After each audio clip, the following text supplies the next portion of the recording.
Last lecture में हम लोगों ने थर्मोडायनामिक्स चैप्टर पूरा कंप्लीट कर दिया, उसका खात्मा हो चुका था।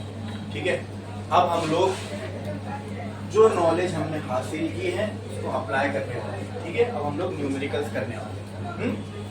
अब ये जो न्यूमेरिकल्स करेंगे ना हम लोग, तो यहाँ पे ऐसा नहीं होगा कि मैं बच्चे लोग के जैसा आप लोगों को एक एक चीज बताऊंगा या यहाँ पे मैंने कर लिया और आपने छाप लिए। ठीक है, होना क्या चाहिए कि मैं आपसे पूछूं और आपका माइंड ऑटोमेटिकली उस प्रोसेस पे आना चाहिए जिससे कि हम लोग ये प्रॉब्लम सॉल्व कर पाए।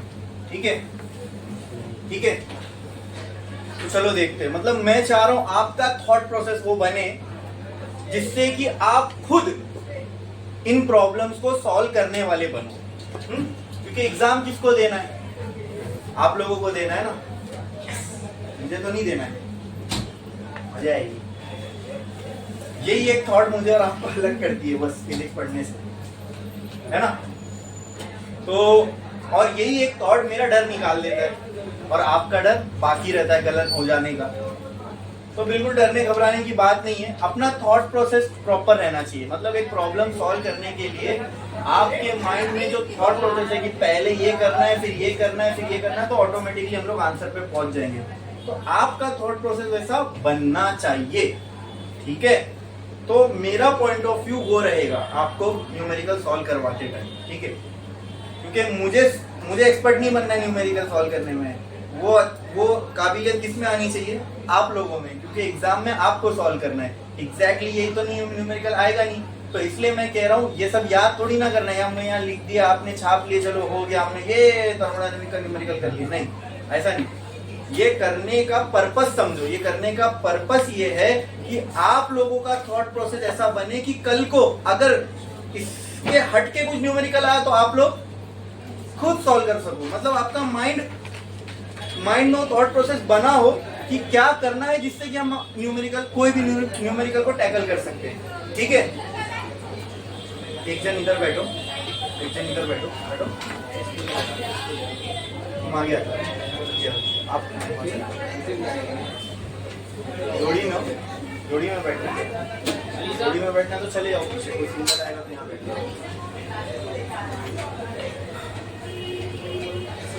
ठीक है, तो शुरू करें।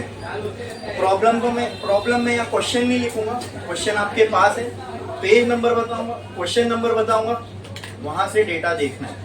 बराबर? अच्छा, first step in solving the problem, मतलब सबसे पहले अपने दिमाग में क्या होना चाहिए? किसमें एक्सपर्ट बनोगे ना तो ये समझ लो आपका न्यूमेरिकल सॉल्व करना आसान हो जाएगा। Understanding the question. ठीक है, मैं ये हमेशा बोलता हूं कि अगर आप लोग ने इतना कर लिया कि क्वेश्चन को रीड करके आपने उसमें क्या दिया है और क्या फाइंड करना है, सिर्फ ये कर लिया ना, तो आपने ये समझ लो 70% प्रॉब्लम सॉल्व कर लिया। कितना परसेंट? 70%। फिर उसके बाद क्या होगा मालूम है? उसके बाद आपका माइंड खुद ब खुद आपको अगले स्टेप पे ले जाएगा। खुद आपको आ जाएगा माइंड में कि अगला स्टेप इसका क्या होना चाहिए। क्यों पता है? क्योंकि आपने पूरा चैप्टर पढ़े हो, उसके फॉर्मूले से आप वाकिफ हो।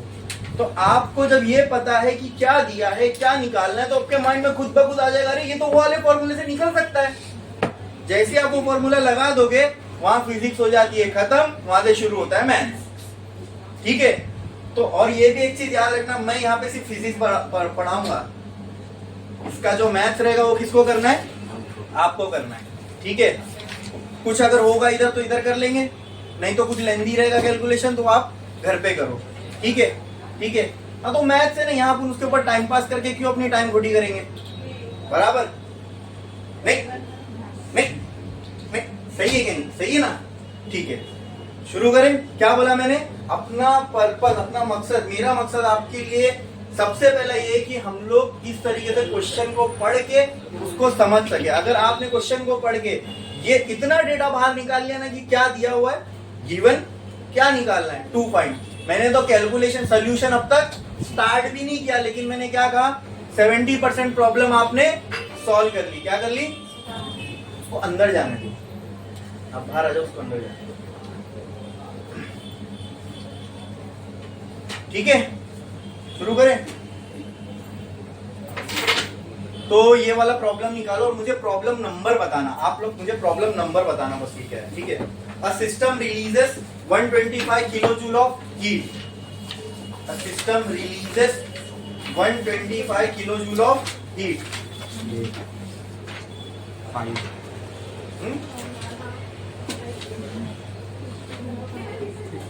क्वेश्चन नंबर 2 का 5। हाँ बोलो ना, क्वेश्चन नंबर, पेज नंबर क्या है? 108। पेज 108। क्वेश्चन नंबर 2 का सब क्वेश्चन 5 बराबर। हाँ, क्वेश्चन नंबर 3 का सब क्वेश्चन 5। ओके, ठीक है, ठीक है, पढ़ूं आगे? ओके, अब क्वेश्चन पढ़ो और आपको बताना है, मैं यहां पे लिख रहा हूं जीवन, ठीक है, गिवन डेटा। जो भी यूनिट कन्वर्जन रहेगा इनिशियली मैं आपको हेल्प करूंगा। हर यूनिट कन्वर्जन जिंदगी में एक ही बार बताऊंगा, उसके बाद आपको याद रखना है पूरा फिजिक्स खत्म होने तक, क्योंकि हर जगह वो यूनिट का कन्वर्जन वही होगा। अभी बता दिया भाई, 1 metre 10 to the power of -3 metre होता है, mm होता है, sorry 1 metre 10 to the power of 3 metre होता है, 1 metre equal to 10 to the power of 3 mm होता है, ठीक है। तो ये आज बता दिया तो फिजिक्स से खत्म होने तक यही रहेगा ना। हाँ, 1 mm equal to 10 to the power of -3 metre, एक बार बता दिया तो पूरी फिजिक्स खत्म होने तक यही रहने वाला है ना, ठीक है। 1 centimetre equal to 10 to the power of -2 metre. तो एक बोला ना, जिंदगी में एक ही बार बताऊंगा, उसके बाद तुमको याद रखना है और ये याद ही रखना है, ठीक है। जो जो यूनिट कन्वर्जन हम लोग करेंगे कोई मुश्किल नहीं, बार बार करते रहोगे वो आदत में बैठ जाएगा। बढ़े आगे। A system releases 125 kilojoule of heat. क्या दिया हुआ अपने को? पहले तो देखो, कुछ नहीं, कुछ भी नहीं आता ना, तो कुछ तो नंबर वहां दिया हुआ है ना, चुपचाप यहाँ लिख दो 125 kg। वो 130। तो कट करके 125 करो उसको, 125 कट करके 125 करो, कोई कोई में 125 कट करके 125 करो। किया आपने? किया? ओके, इतना तो कर सकते हो ना। अरे भाई वहां जो दिखा वो हमने गिवन में नीचे लिख दिया। अब ये क्या है? तो क्या लिखा हुआ? A system releases heat. तो ये 125 किलो जो किसकी वैल्यू दी हुई है? Very good. अरे वाह, आग लगा रहे हो, आग लगा रहे हो, आग लगा रहे हो। हीट की वैल्यू समझ गया आप? अरे आता तो है आप लोग को, ठीक है। ये तो करना है। अच्छा, हीट को सिंबल किससे रिप्रेजेंट करेंगे? Capital Q. Very good. तो ये बस इसको ही बोलते गिवन। अरे इसको ही बोलते गिवन लिखना। क्यू इक्वल टू 125, पहला डेटा लिख लिया आपने। आगे while 104 kilo joule of work. अब ये भी ऐसे ही लिख दो जैसा है वैसे। एक चीज रह गई, मैंने आपको बताया था कि पता नहीं, ठीक है। जब मैं यूनिट मेजरमेंट पढ़ाता हूँ तब मैं ये चीज बताता हूँ। यूनिट मेजरमेंट का देखो फर्स्ट वीडियो मैंने डाला है, तो उसके अंदर मैंने एकदम क्लियरली, क्योंकि ये मैं जब 11th पढ़ाता हूँ वो इसीलिए मैं कहता हूँ ना, यूनिट एंड मेजरमेंट और वेक्टर बहुत इंपॉर्टेंट चैप्टर है। ये बेसिक है फिजिक्स का, मतलब सिली मिस्टेक नहीं होने देगा आपकी। तो वो यूनिट एंड मेजरमेंट में मैंने बहुत बार उसमें कहा है, एसआई यूनिट का पूरा पर्पस बताया मैंने उसमें। हम एसआई यूनिट करते रहते ना, वो एसआई यूनिट क्यों आई दुनिया में, वो उसका पर्पस मैंने बताया हूँ। और जितने भी फिजिक्स में न्यूमेरिकल हम करेंगे, सारी की सारी यूनिट हमारी किस में होना चाहिए? एसआई यूनिट में होना चाहिए। ये अपनी आदत होनी चाहिए, ये अपनी आदत में होना चाहिए कि जो भी हम लोग न्यूमेरिकल में वैल्यूज पुट करेंगे वो सारी किस में होगी? और आंसर भी जो लाएंगे वो किस में होंगे? अगर क्वेश्चन में खुद से बोला है कि ये यूनिट में लाओ तो अलग बात है, वरना अगर नहीं बोला तो हमको, हमारा फर्ज क्या है, हमको किस में लाना है? एसआई यूनिट में लाके छोड़ देना है, ठीक है। तो kilo joule is not SI unit, ठीक है। एसआई यूनिट जूल होती है। अब इसके बाजू में किलो लिखा है सर, तो इसका क्या करना, ठीक है। तो मैं यहाँ पे लिख के दे रहा हूँ, किलो समझते हो क्या होता है? किलो इक्वल टू, हाँ, 3, okay. Mega, giga, mega giga नहीं किए, ठीक है। तो अभी यहाँ बता रहा हूँ, जाम हो जाएगा। आ जाओ, एडजस्ट होंगे इधर ये बेंच पे, हाँ हो पाएगा, नहीं तो फिर अपन कुछ और अरेंजमेंट करते। हो रहा है? आप लोग में एक आ जाएगी। हाँ सर को आ जाओ, आप आगे आ जाओ।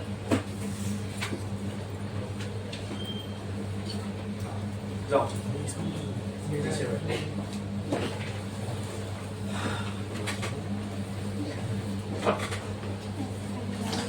रोज इतने रहते कि आज ही इतने?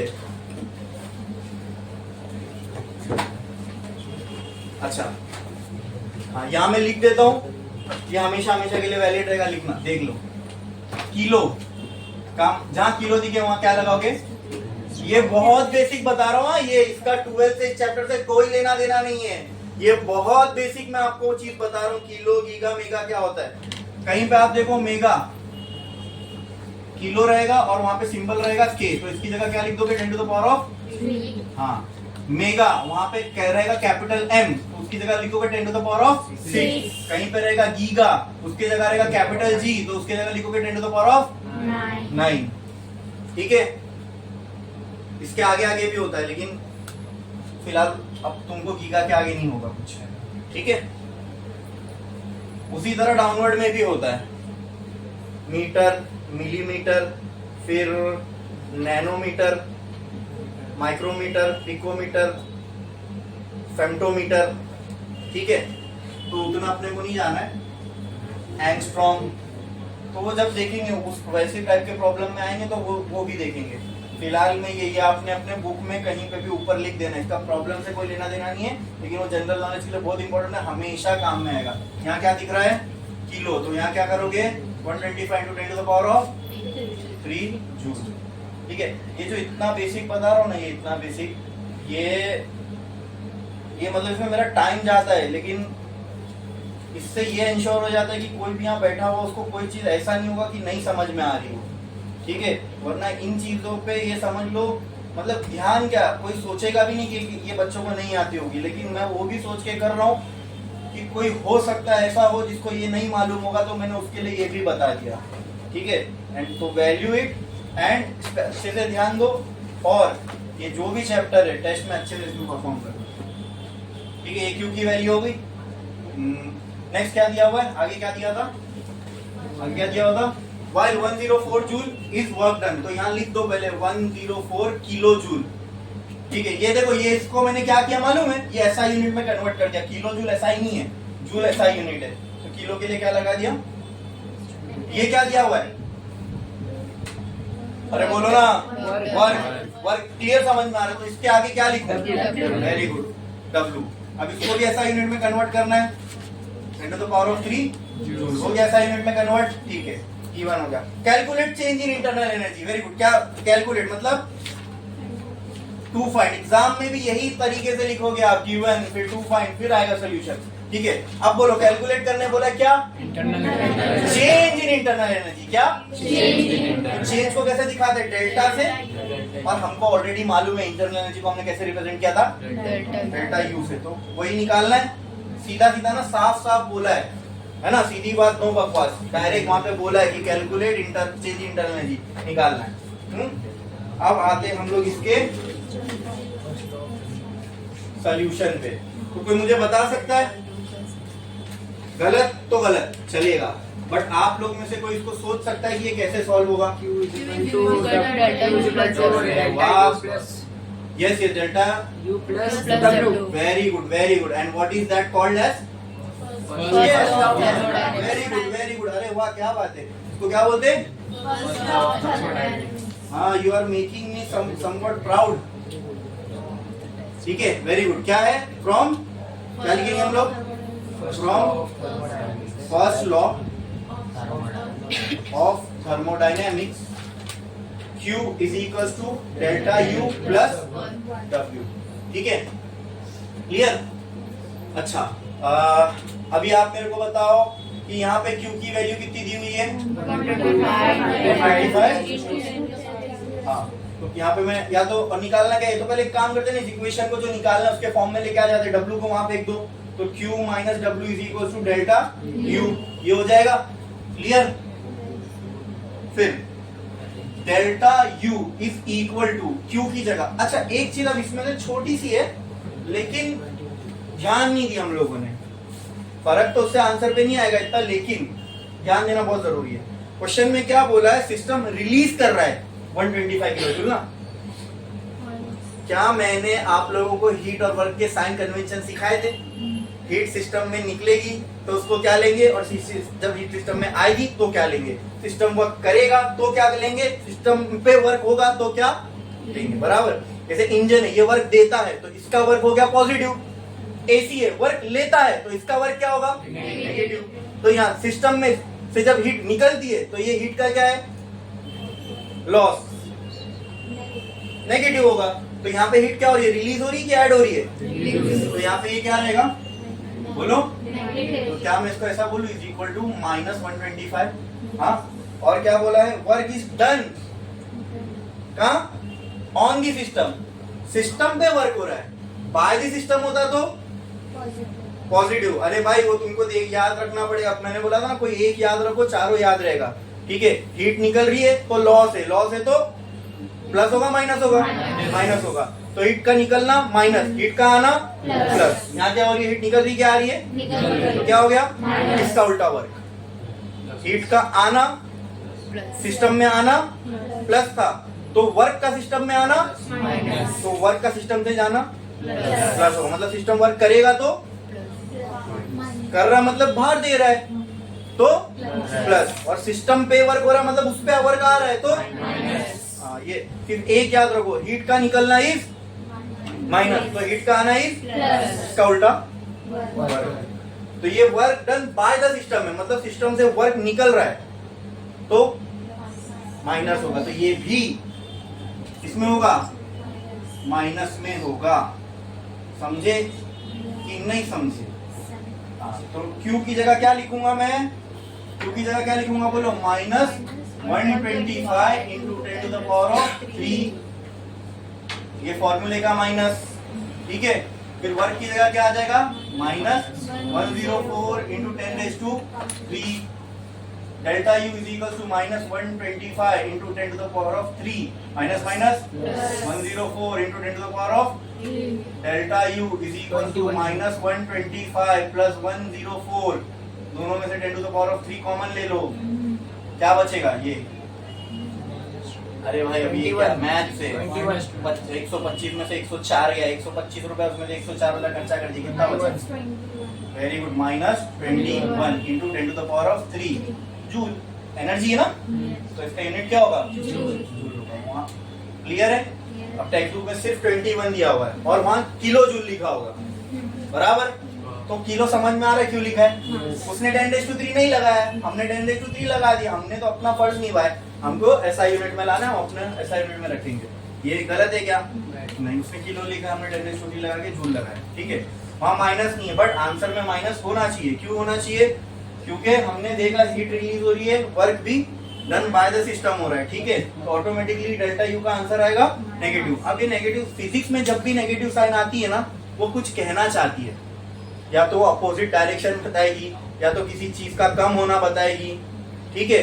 तो यहाँ पे नेगेटिव साइन का आना मतलब यहाँ पे सिस्टम की इंटरनल एनर्जी क्या हो रही होगी, कम हो रही होगी। एनर्जी कभी नेगेटिव नहीं हो सकती, ठीक है। कभी तुम ऐसा नहीं बोल सकते मैंने इसको नेगेटिव 10 जूल से धक्का मारा, है ना, ऐसा नहीं हो सकती। तो ये जो नेगेटिव आ रहा है, इट हैज सम पर्पस। क्यों आ रहा है, उसका कुछ पर्पस है। तो फिजिक्स में मैंने बोला ना, नेगेटिव साइन हमेशा कुछ ना कुछ बताएगी, उसका कुछ पर्पस होगा। वहां नेगेटिव साइन आ रही है, इसका मतलब कुछ तो पर्पस होगा, या तो वो डायरेक्शन अपोजिट बता रही होगी, या फिर कोई चीज का डिक्रीज होना बता रही होगी, बराबर। तो यहाँ पे नेगेटिव साइन आ रही है, इसका मतलब क्या, ये जो भी सिस्टम जो हमको दिया हुआ है क्वेश्चन में, उस सिस्टम में ये वर्क जो हो रहा है, तो सिस्टम की इंटरनल एनर्जी क्या हो रही होगी, कम हो रही होगी। समझ में आया? बोले ये प्रॉब्लम में किसी को कोई डाउट, अच्छे से समझा, बढ़े आगे, पक्का पक्का। हाँ चलो नेक्स्ट, बहुत अच्छा क्वेश्चन है, काफी लेंथी भी है, तो करने मजा आएगी।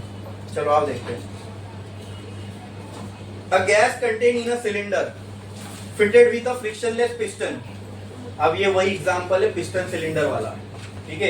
एक गैस है जो सिलेंडर के अंदर है और साथ में क्या है, उसके पिस्टन है। तो हमने ऐसा केस देखे है ना, हाँ okay. Expand against a constant pressure of 1 atm। Question number बोलो क्या है, क्वेश्चन नंबर 4, पेज नंबर ठीक है, इसका G1 इतने क्या आता है, ठीक है। तो मुझे बताओ दोस्तों, इसमें बोला गया एक सिलेंडर है, उसमें गैस है, उसमें पिस्टन भी है, और वो पिस्टन जो है वो एक्सपांड हो रहा है। क्या हो रहा है? एक्सपांड हो रहा है। ओके, एक्सपांड हो रहा है against a constant external pressure. यहां पे साफ साफ बोल दिया है, प्रेशर क्या है? कांस्टेंट। एक्सटर्नल तो है लेकिन क्या है? कांस्टेंट। तो आप इससे कुछ बोल सकते हो, कमेंट कर सकते हो इस पे, इस सिस्टम पे कि ये कैसा टाइप का प्रोसेस है? Very good, very good, exactly यही सुनना था मेरे को। ठीक है, जब क्वेश्चन में सीधा देखो वो सारी चीजें पढ़े, अभी वो काम आ रही है कि नहीं? क्वेश्चन में सिर्फ बोल दिया कांस्टेंट प्रेशर, अब समझ गए हम लोग आइसोबैरिक प्रोसेस है। इसका मतलब क्या? आइसोबैरिक के जो फॉर्मूलाज थे वो हम यहाँ अप्लाई, ये हमको इसकी इजाजत दे देता है। क्वेश्चन पढ़ के समझा मैंने क्या कहा? आपका थॉट प्रोसेस न्यूमेरिकल सॉल्व करते टाइम क्या होना चाहिए? You need to understand the question first, what is given and what is to be found out. Clear है? समझा? पक्का? तो अभी हम लोग इसकी खोज में कि क्या दिया हुआ है, क्या फाइंड करना है, आगे देखेंगे। ओके, तो क्या दिया हुआ सबसे पहले क्वेश्चन में कि ये कांस्टेंट प्रेशर है, तो मैं यहां लिख दूं आइसोबैरिक प्रोसेस है ये। हाँ, okay.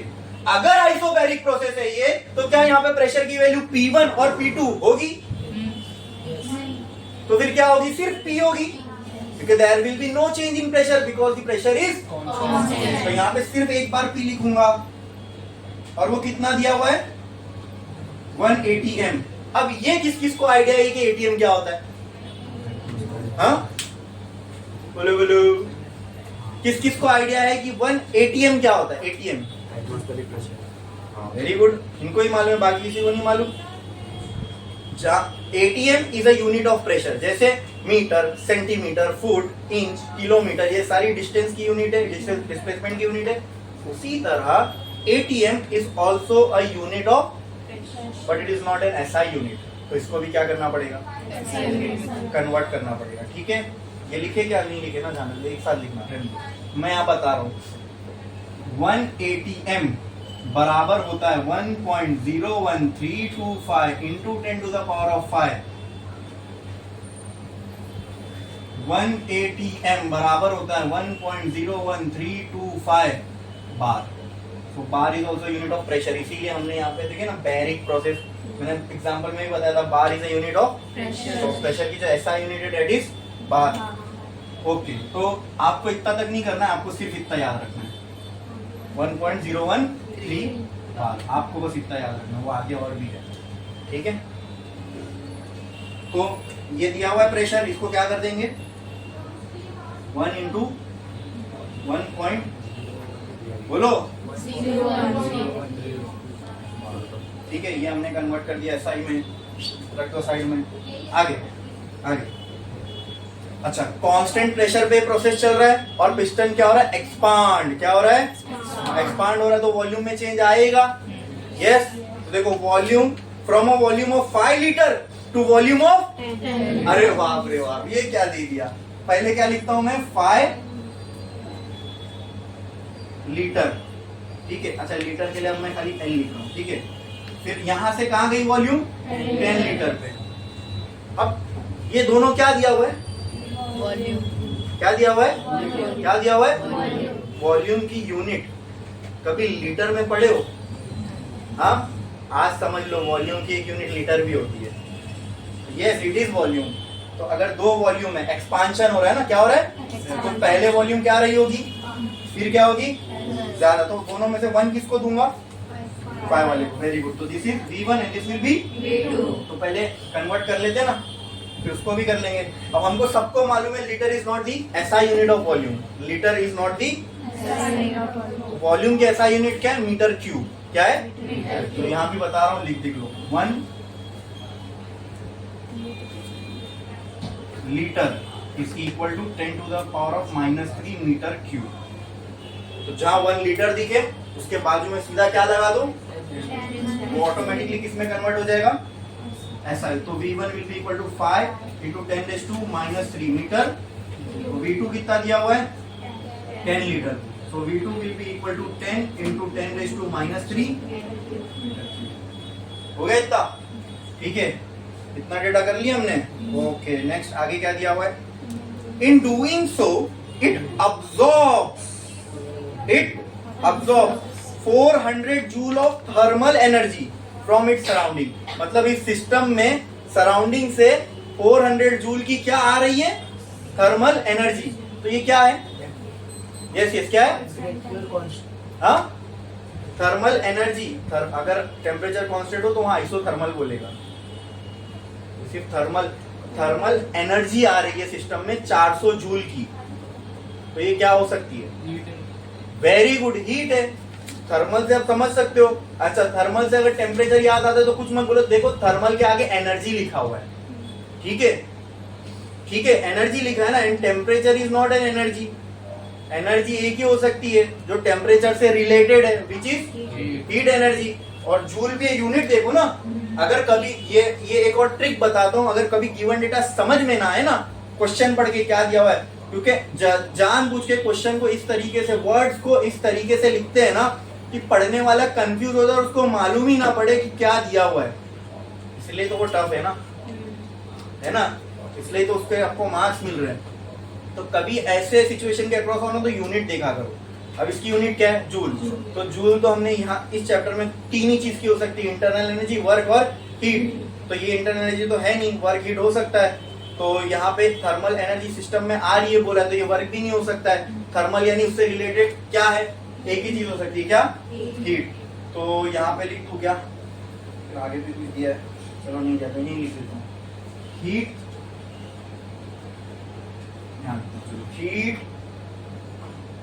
Q is equal to कितना दिया हुआ है? 400 जूल. अब इसको कुछ करने की जरूरत नहीं, ऑलरेडी ऐसा यूनिट नहीं दिया हुआ. ठीक है. और आगे क्या बोला अपने को? Determine change in to find क्या करना है?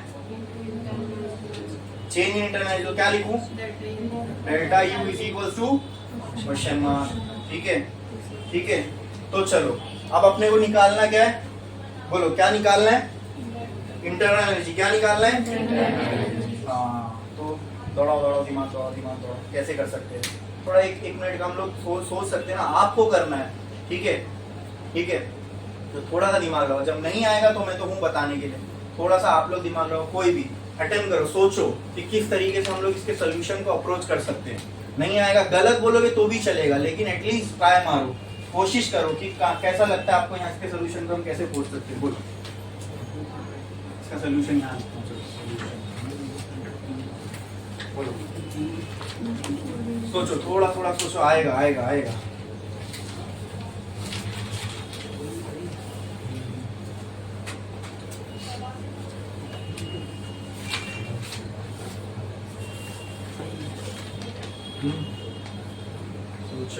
बोलो ना. अगर गलत रहेगा तो वो सही करेंगे. हैंड रेस करो और बोलो.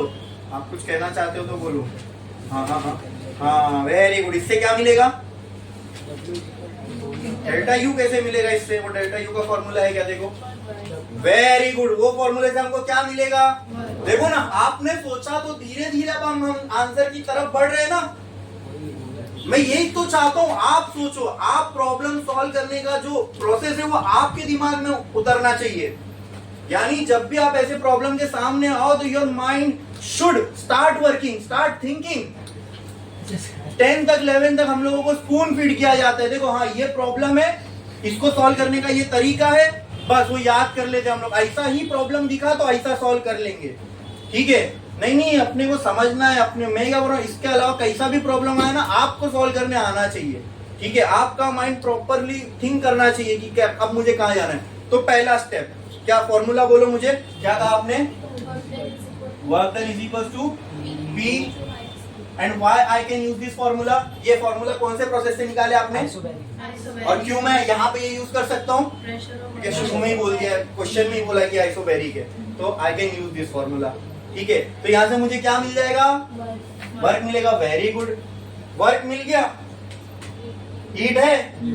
निकालना क्या है? मैंने कहा ना 70%. ये इसलिए इतना इजीली आप सोल्यूशन तो हमने फट से कर लिए. इसलिए मैं कहता हूँ मार्क्स तुमको 70% नहीं मिलेंगे ये लिखने पे. लेकिन मैं बोलता हूँ ये चीज 100% ट्रू है, ये कि माइंड में आपने अगर इतनी इतनी चीज कर ली ना तो 70% प्रॉब्लम आपने हल कर लिया। सोल्यूशन निकालना फिर बड़ी बात नहीं रह जाती है, आपका दिमाग खुद ले जाएगा आपको वहां तक।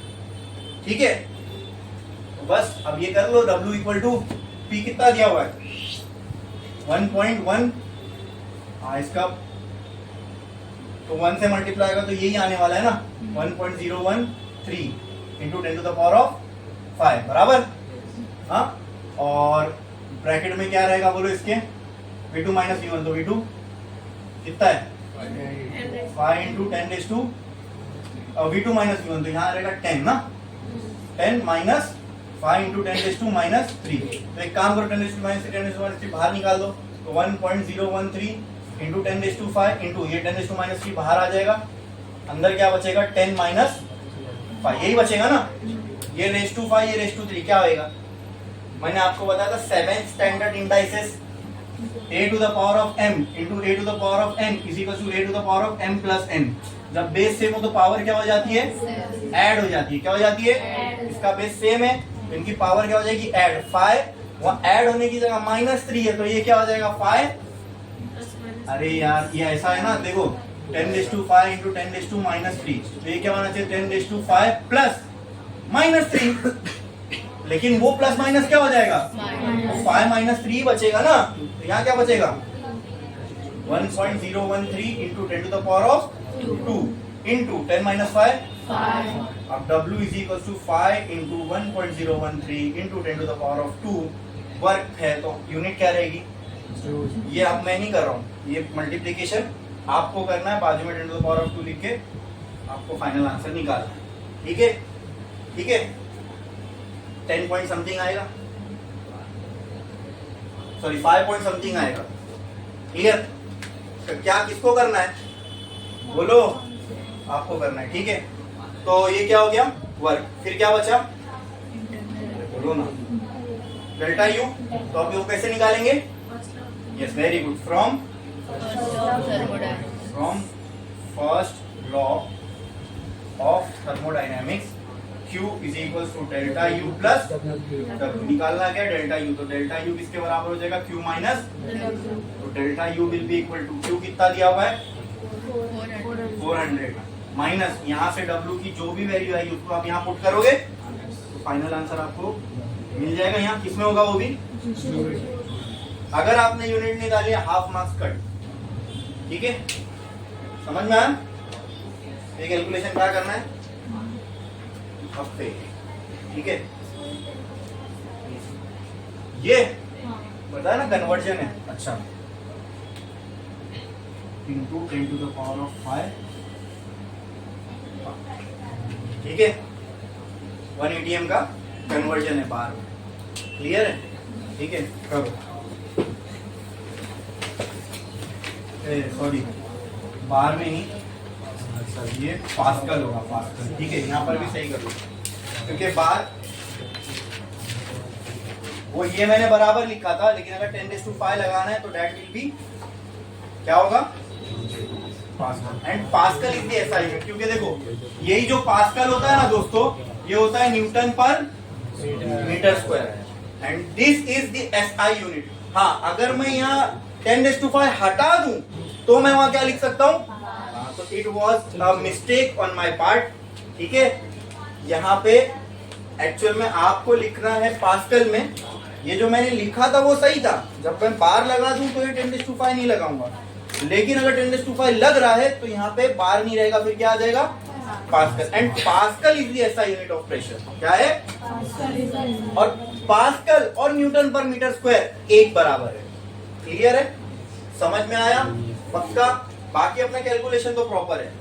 क्लियर है, बोलो इसमें किसी को कोई डाउट, पक्का छापो जल्दी।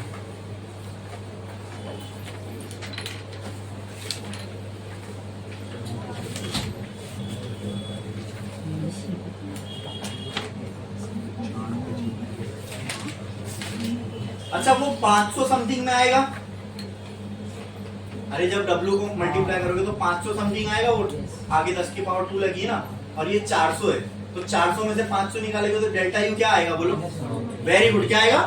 माइनस आएगा। यहाँ भी आ रहा है माइनस, हमने कुछ नहीं किया, खुद ही आ रहा है वो माइनस।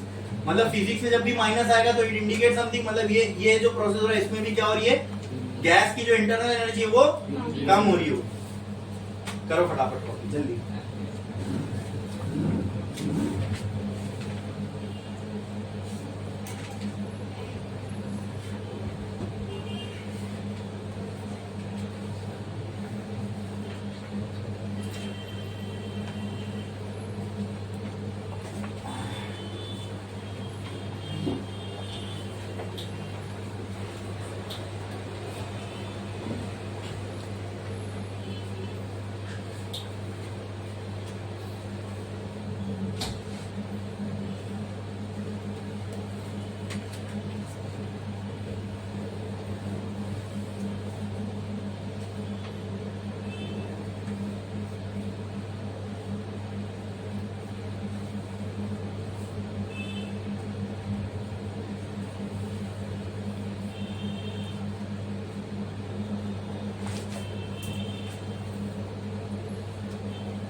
वो यूनिट कन्वर्जन अच्छे से लिखो हाँ कहीं साइड में, वो बहुत काम की चीज है।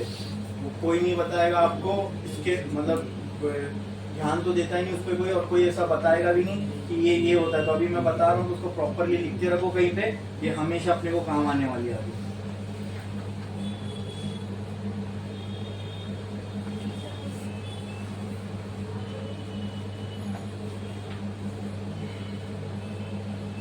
छाप लिए जल्दी।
कितना पार्ट हो गया?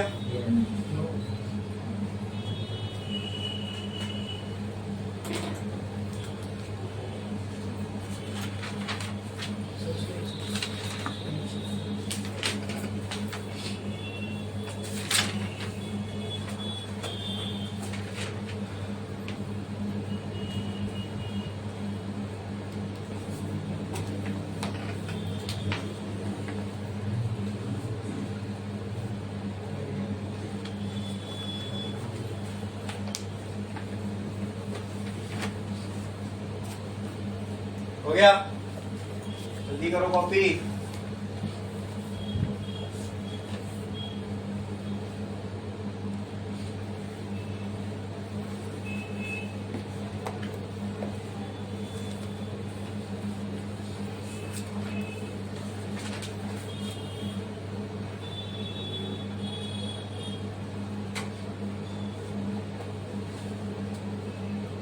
अगर वीडियो में ऐसा कोई पार्ट है ना जैसे जहाँ आप लोग लिख रहे हो मैं कुछ नहीं बोल रहा हूँ और किसी को अगर उससे पढ़ना है कोई लास्ट लेक्चर तो वो पार्ट भगा दिया करो।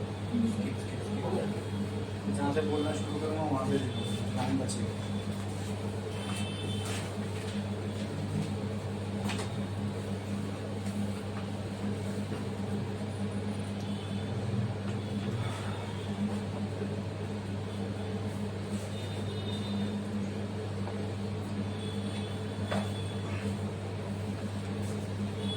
हो गया कितने लोग बाकी है जल्दी।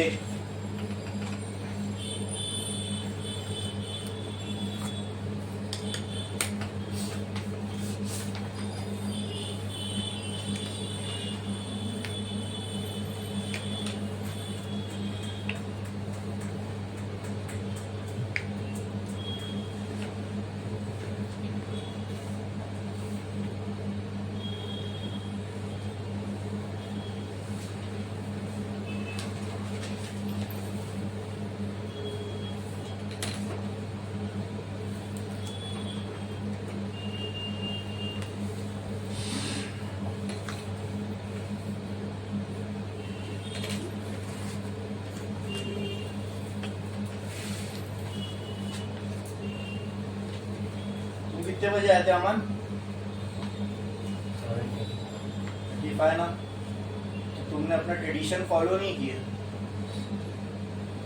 जो लेट आएगा उसका नुकसान होना ही चाहिए। तो अभी एक काम करो, मेरे को याद भी नहीं दिलाया किसी ने। अभी क्या हो रहा है देखो, 8:12 हो रहे, जाओ बाहर। और कब आओगे मालूम? 8 बोलो 8:22 को। और अगर 1 मिनट लेट हुआ तो हाँ बोलो 1 मिनट लेट हुआ तो very good.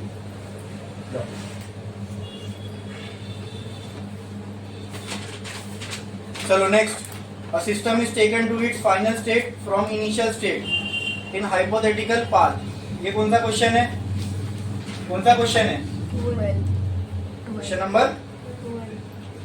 a system is taken to its final state from initial state, question number 12, page number page 108। ठीक है, अब इसका लिखते हैं गिवन।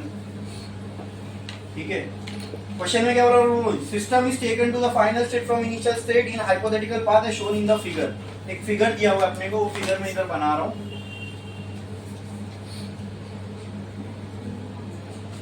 यहाँ पे एक प्रोसेस का साइक्लिक डायग्राम है।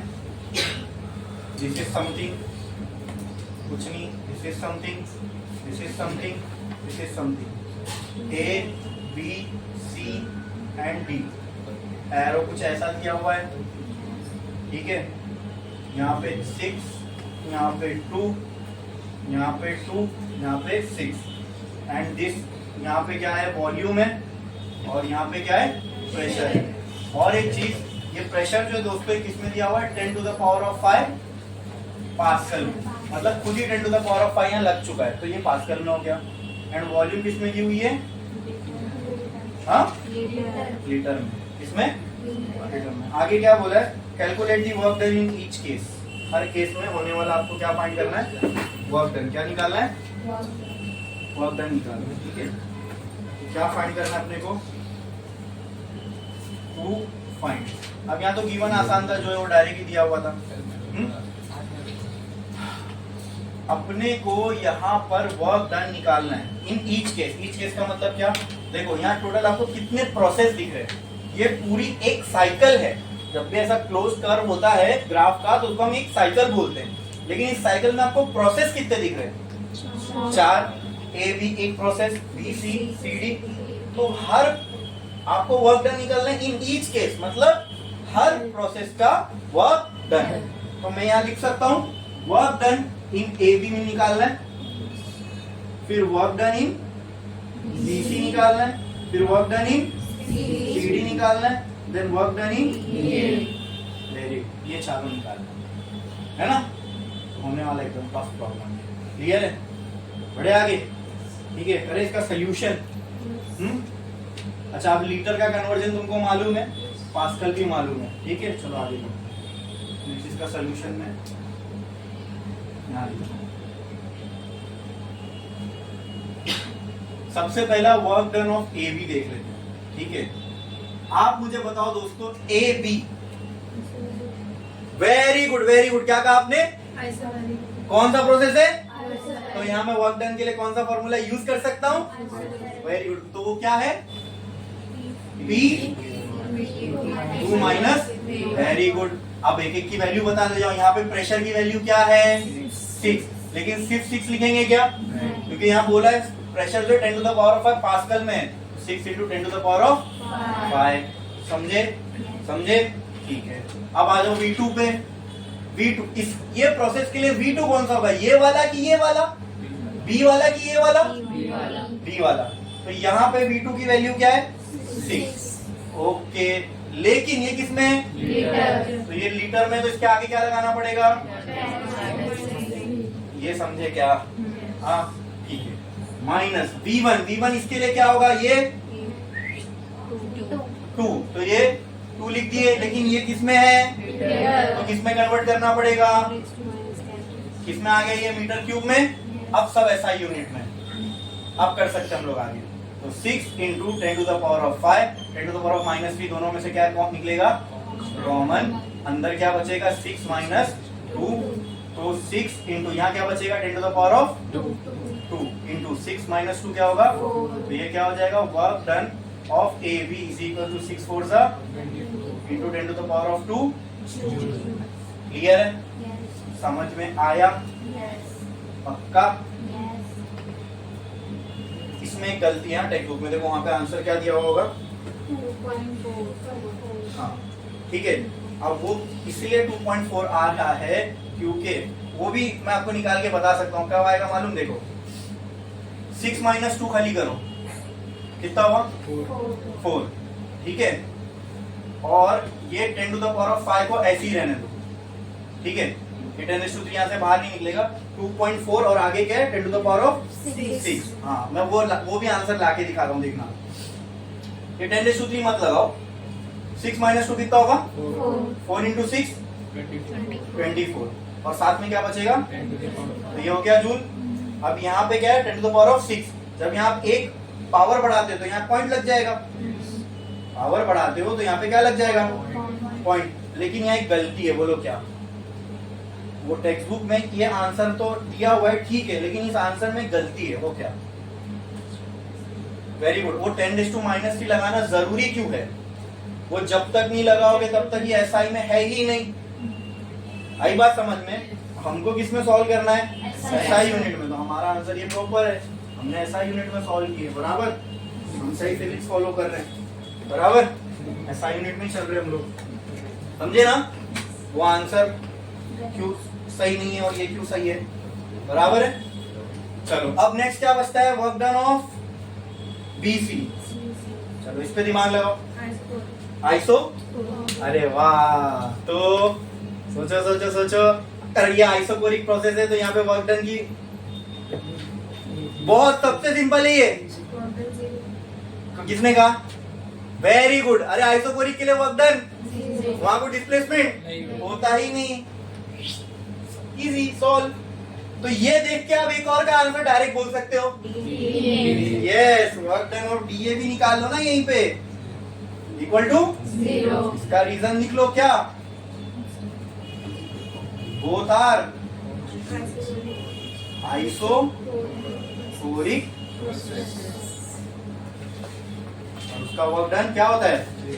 ये हमने ऑलरेडी देख चुके हैं। यही तो फायदा होता है लेक्चर प्रॉपरली अटेंड करने का। आ रहा है कि नहीं समझ में? ये सबसे एक ही वर्क डन बचता है। कौन सा? वर्क डन ऑफ BC के CD। C से D जा रहा है ना प्रोसेस, C से D। बराबर? तो वर्क डन ऑफ CD अभी हम लोग को निकालना है। तो फिर से चेक करो, CD is a isobaric process. तो कौन सा मैं फॉर्मूला यूज कर सकता हूँ? P V2 minus. नाउ यहाँ पे P की वैल्यू क्या रहेगी दोस्तों?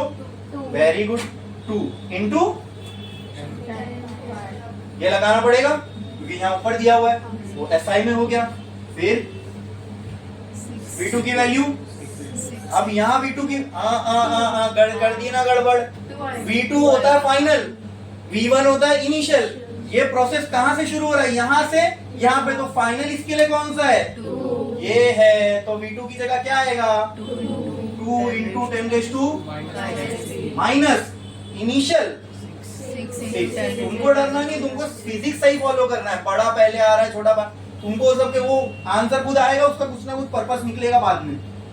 10⁻³ ठीक है, फिर इसको सॉल्व करो, 2 इंटू 10⁵ 10⁵3 -3 कॉमन, अंदर क्या बचेगा, तो क्या बचेगा माइनस, वो -4 और 2 -8। हाँ ना, अब करूं क्या, इतना तो समझ लोगे ना, हाँ ठीक है, ये हो गया -8 और 5 और -3 क्या हो गया, सॉरी 2 -2 नहीं 2 बचेगा, यहाँ मैंने यूनिट लिखा था, ओके, यहाँ पे भी ये क्या हो गया, work done of CD, unit क्या आ जाएगी इसकी।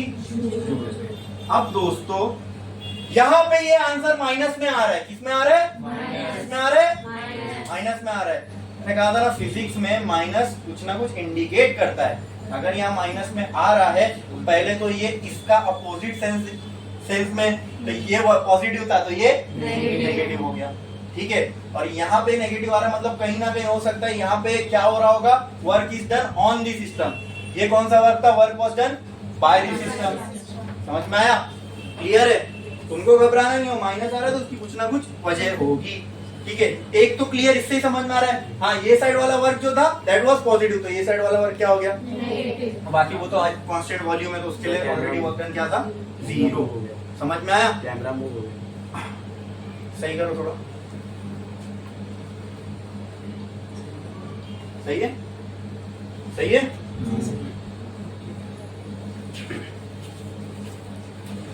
अब नेक्स्ट प्रॉब्लम ये लिख लिए ना, नेक्स्ट प्रॉब्लम पे आते हैं।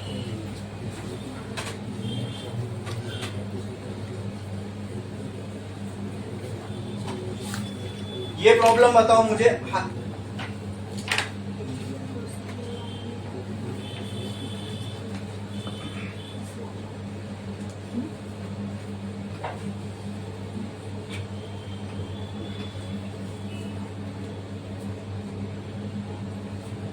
यहाँ पे आपको एक साइकिल दिख रही होगी, hypothetical thermodynamic cycle is shown in the figure, calculate the work done in 25 cycle.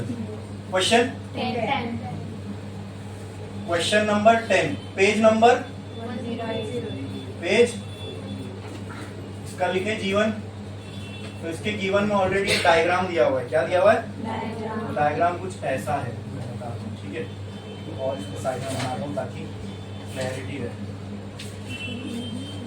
इसमें भी एक मिस्टेक है, हाँ ये क्वेश्चन में भी एक मिस्टेक है, वो क्या है वो बता रहा हूँ, ठीक है, 1 2 3 4 5 6, अच्छा ये है प्रेशर का ग्राफ, ओके, और ये है वॉल्यूम का, यहाँ पे दिया हुआ है 10⁵ पास्कल, और ये किस में दिया हुआ है, वो अब प्रॉपर है, अब इसका तो इसकी जो वैल्यू दी रहेगी, नहीं उस पे -3 लगा के लेना पड़ेगा ना, यहाँ दिया है ना 10⁻³ वो लगा के लेंगे, ठीक है।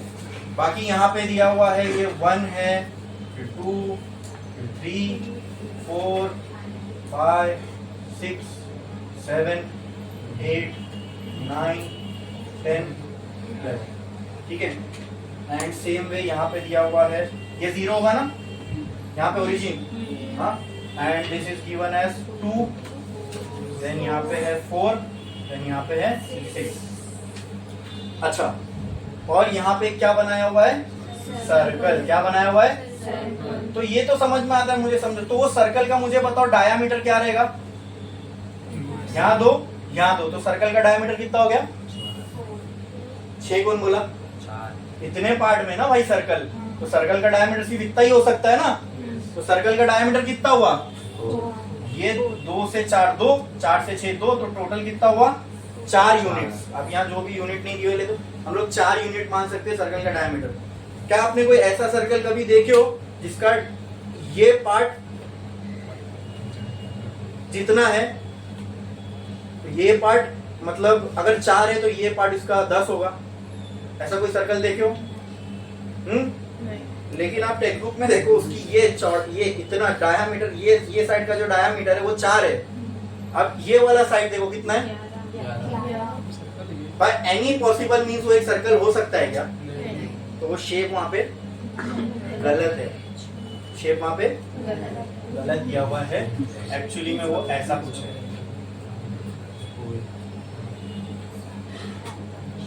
It is an ellipse. Oval नहीं बोलना, ये इलिप्स है। हाँ ये ऐसा है भाई।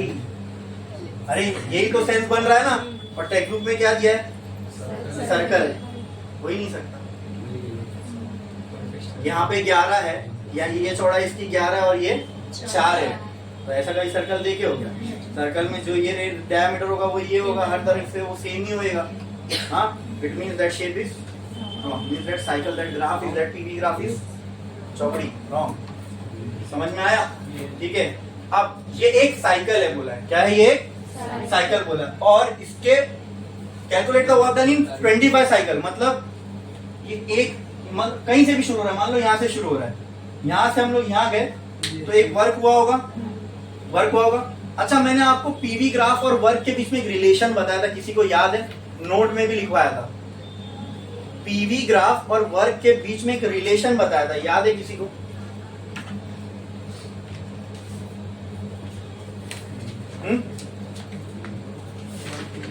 अरे नोट करके लिखा था, पीवी ग्राफ और वर्क में एक रिलेशन है।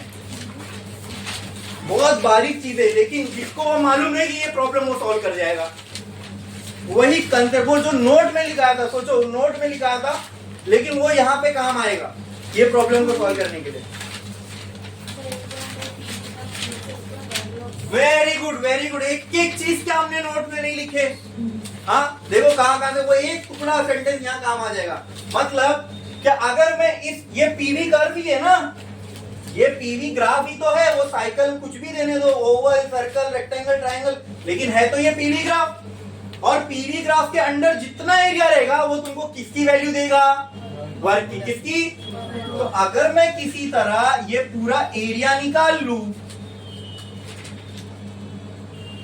तो क्या मुझे वर्क की वैल्यू मिल जाएगी? लेकिन वो वर्क की वैल्यू रहेगी सिर्फ एक साइकिल के लिए। ऐसे मुझे कितने साइकिल के लिए निकालना है? तो क्या करो, खाली मल्टीप्लाई बाय। हाँ, अब प्रॉब्लम कहाँ आती है मालूम? वो एक का निकाल के 25 से मल्टीप्लाई कर लेंगे, उसमें कोई बड़ी बात नहीं है, लेकिन वो एक की तो आना चाहिए। और वो एक की निकालने के लिए इस कर्व का क्या निकालना पड़ेगा? क्या निकालना पड़ेगा? एरिया। क्या निकालना पड़ेगा? सर्कल होता तो बड़े इजीली निकाल लेते पाई आर स्क्वायर से। अब लेकिन ये क्या है? इलिप्स। क्या है? तो इसका जवाब मैं दूंगा ब्रेक के बाद।